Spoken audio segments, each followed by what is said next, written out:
εικόνες μαγικές που ταξιδεύουν το νου και την καρδιά σε τόπους καλοκαιρινούς και οικείους που όλοι υποθούμε. Μια υπέροχη κρουαζιέρα με το πλοίο της αγάπης διοργάνωσε ο πιο ερωτικός σταθμός της πόλης, ο Love Radio 97,5. Love boat, Θα σου πω και το άλλο. κρουαζιέρα θα σε πάω. Είδες που σε έχω φέρει όμως? Εννοείται. Στα καλύτερα.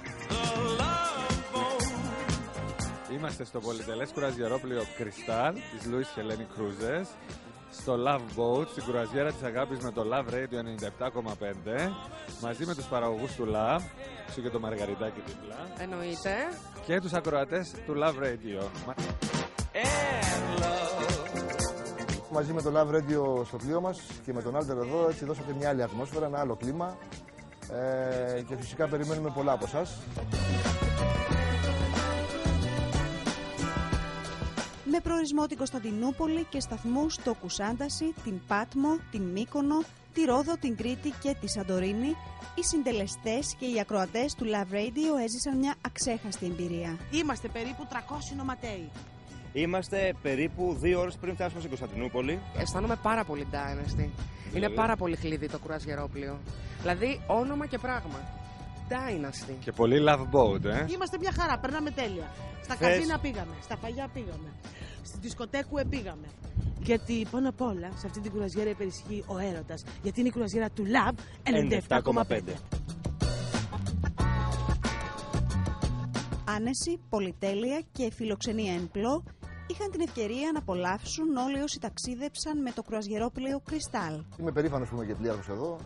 Είναι η καλύτερη μονάδα αυτή τη στιγμή που κάνει 7ημερους κουραζιέρος από Πειραιά, με τα ελληνικά νησιά.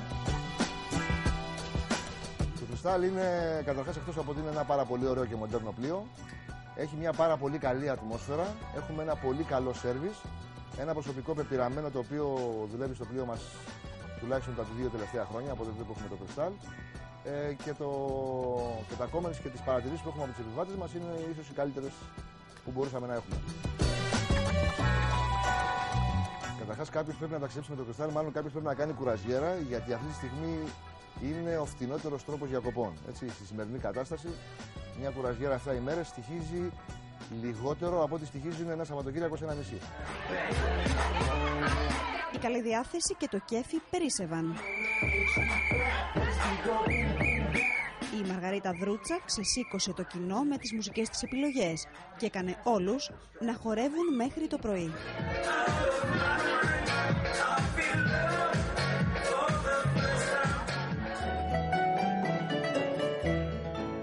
Η άφιξη στην Κωνσταντινούπολη ήταν μαγεία. Στο γυρισμό, οι ταξιδιώτες και το πλήρωμα του Κρυστάλ είχαν την ευκαιρία να απολαύσουν την Ευρυδίκη και το Δημήτρη Κοριαλά σε μια πλωτή συναυλία με δικές τους και ξένες επιτυχίες.